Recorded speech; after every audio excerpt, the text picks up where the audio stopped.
Hello everyone, welcome back to my channel TR learners.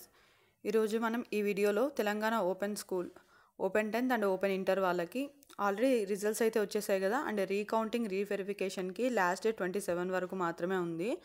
ఓకేనా, already ఈరోజు 23rd కదా. కాబట్టి ఇంకా ఎవరైనా సరే చేసుకోవాలి అనుకుంటే, అంటే రీకౌంటింగ్ కానీ ఆర్సీ కానీ ఆర్వీ కానీ పెట్టుకోవాలనుకుంటే ఇప్పుడే పెట్టుకోండి, ఇంకా లేకపోతే మనకి లేట్ అవుతుందన్నమాట. అయితే మనకి ఇక్కడ చూడండి, ఇక్కడ ఇన్ఫర్మేషన్ ఇచ్చారు. User guide for TOSS RC RV అని చెప్పేసి ఇచ్చారు. అండ్ అట్లాగే schedule dates for fee payment అని చెప్పేసి ఇచ్చారు. అంటే ఫీ ఎప్పటి నుంచి ఎప్పటిదాకా పే చేయాలి అని చెప్పేసి ఇచ్చారనమాట. ఆ డేట్స్ ఒకసారి చూద్దాం. ఇక్కడ చూసినట్లయితే మనకి డీటెయిల్స్ అన్నీ ఇచ్చారు. ఇక్కడ చూడండి, first name of the course SSC, number of candidates appeared, ఎంతమంది రాశారు, ఎంతమంది పాస్ అయ్యారు, and percentage of pass marks ఎంత అని చెప్పేసి ఇక్కడ ఇచ్చారు. ఎస్ఎస్సిలో ఈ సంవత్సరం 31,691 మంది క్యాండిడేట్స్ అయితే ఎగ్జామ్స్ రాశారు. దాంట్లో ఎంతమంది పాస్ అయ్యారంటే 16,226 మంది పాస్ అయ్యారు. ఇంటర్మీడియట్లో వచ్చేసి 41,668 మంది ఎగ్జామ్స్ రాస్తే దానికి గాను 21,967 మంది పాస్ అయ్యారు. 10th అంటే ఎస్ఎస్సి పాస్ పర్సంటేజ్ వచ్చేసి 51.20 ఉంటే ఇంటర్మీడియట్ వచ్చేసి 52.72 ఉంది. అయితే వీటిని మీరు మనకి అఫీషియల్ వెబ్సైట్ ఉంది కదా, www.telanganaopenschool.org అని చెప్పేసి, అందులో మీ మెమోస్కి సంబంధించిన డూప్లికేట్స్ అయితే డౌన్లోడ్ చేసుకోవచ్చు. ఒకవేళ మీరు ఆర్సీ కానీ పెట్టుకోవాలనుకుంటే డేట్స్ ఎప్పటి నుంచి ఎప్పటి వరకు ఉన్నాయనేది ఇప్పుడు చూద్దాం. Recounting of marks and reverification come supply of photo copy of valued answer script. ఓకేనా, రీకౌంటింగ్ ఆఫ్ మార్క్స్ వేరు. రీవెరిఫికేషన్ అంటే ఏంటంటే, reverification come supply of photo copy అంటే మీరు రాసిన ఆన్సర్ బుక్లెట్ని ఒక కాపీ కూడా ఇస్తారనమాట. ఓకేనా, అది ఎప్పటి నుంచి ఎప్పటి వరకు ఉందంటే ఆల్రెడీ స్టార్ట్ అయిపోయింది. 18/6/2024 నుంచి 27/6/2024 వరకు ఉందన్నమాట. అంటే 18వ తారీఖు నుంచి 27వ తారీఖు వరకు ఆల్రెడీ స్టార్ట్ అయిపోయింది. కాబట్టి ఇంకా ఎవరన్నా ఆర్సీ పెట్టుకోవాలనుకుంటే తొందరగా పెట్టేసుకోండి. ఇక్కడ చూడండి, నేమ్ ఆఫ్ సర్వీస్ వచ్చేసి recounting of valued answer script. రీకౌంటింగ్కి ఇంటర్మీడియట్కి అయితే పర్ సబ్జెక్ట్ 400 ఉందండి. ఓకేనా, ఎస్ఎస్సి వాళ్ళకైతే అంటే 10th వాళ్ళకైతే పర్ సబ్జెక్ట్ అంటే ఒక సబ్జెక్ట్కి 350 రూపాయలు పే చేయాల్సి ఉంటుంది రీకౌంటింగ్కి అయితే.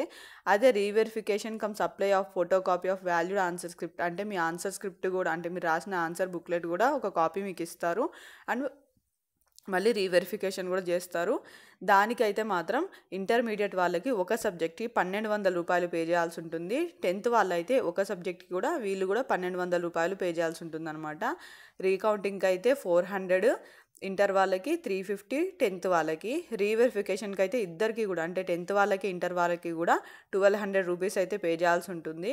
ఓకేనా, ఇది ఎట్లా పే చేయాలి అనేది ఏంటంటే మనకి ఇక్కడ అఫీషియల్ వెబ్సైట్లోకి వెళ్ళి కానీ లేదంటే మీ సేవ నుంచి కూడా మనం అప్లై చేసుకోవచ్చు అనమాట. ఓకేనా, ఇక్కడైతే మనకి ఈ డీటెయిల్స్ ఇచ్చారు. అండ్ ఒకసారి బ్యాక్కి వెళ్ళి మనం ఇంకా instructions to candidate user guides for TOSS RC చూద్దాం. మనకి యూజర్ గైడ్లైన్స్ ఏమి ఇచ్చారో చూద్దాం. ఓకేనా, Telangana open school society website link ఇచ్చారు. టెక్నికల్ సపోర్ట్ కోసం ఇక్కడ మనకు కొన్ని లింక్స్ అయితే ప్రొవైడ్ చేశారు.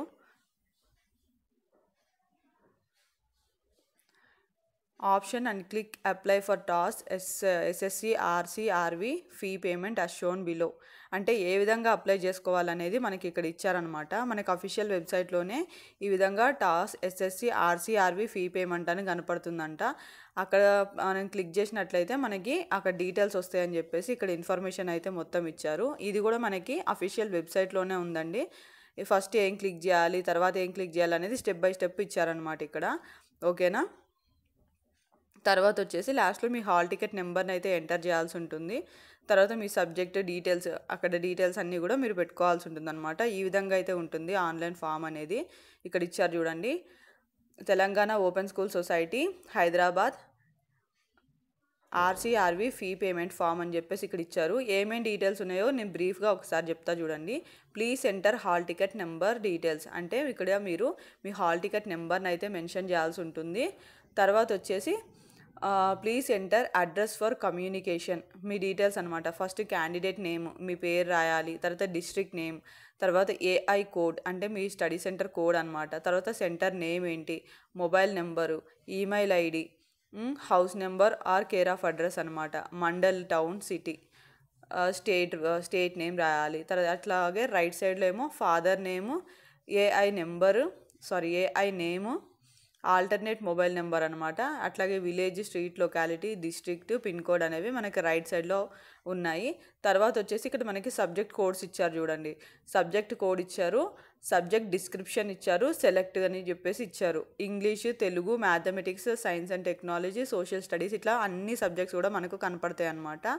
అక్కడ మీరు ఏంటంటే రీకౌంటింగ్ అనుకుంటే రీకౌంటింగ్ దగ్గర క్లిక్ చేయాలి, రీవెరిఫికేషన్ అనుకుంటే రీవెరిఫికేషన్ దగ్గర క్లిక్ చేయాలి.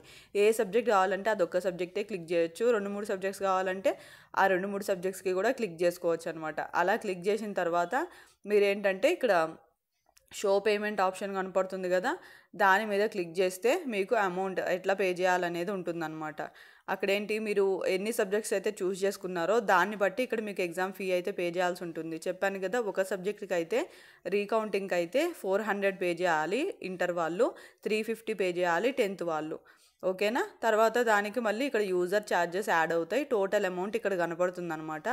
ఓకేనా. ఆ కనపడిన తర్వాత ఇక్కడ చూడండి, SBI net banking, ICICI net banking, HDFC net banking, other net banking, debit card, credit card అని ఇట్లా మీకు ఆప్షన్స్ అయితే కనపడతాయి.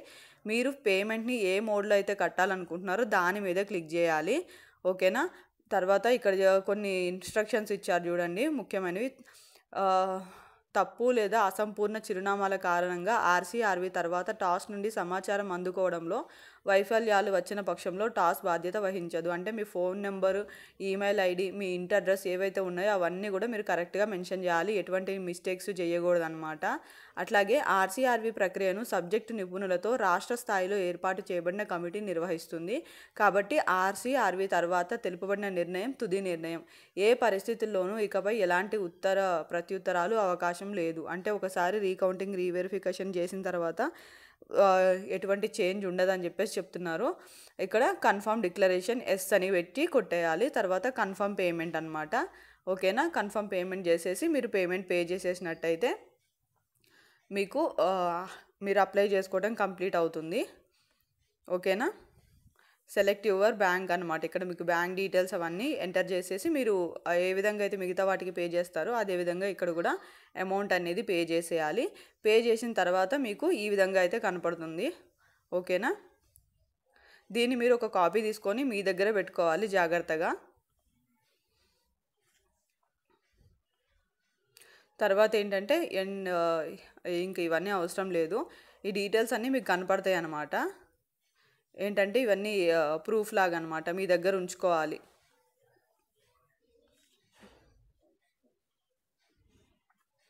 ఓకే, మీకు అర్థమైందని అనుకుంటున్నాను. ఇంకా ఎవరైనా సరే ఆర్సీఆర్వి పెట్టుకోవాలనుకుంటే ఇంకా టైం ఉందండి, 3-4 డేస్ టైం ఉంది. కాబట్టి ఇప్పుడే చేసుకోండి, తర్వాత మీకు మళ్ళీ అవకాశం అయితే ఉండదు. ఈ వీడియో మీకు నచ్చినట్లయితే లైక్ చేయండి, షేర్ చేయండి అండ్ సబ్స్క్రైబ్ చేసుకోండి. Thank you for watching.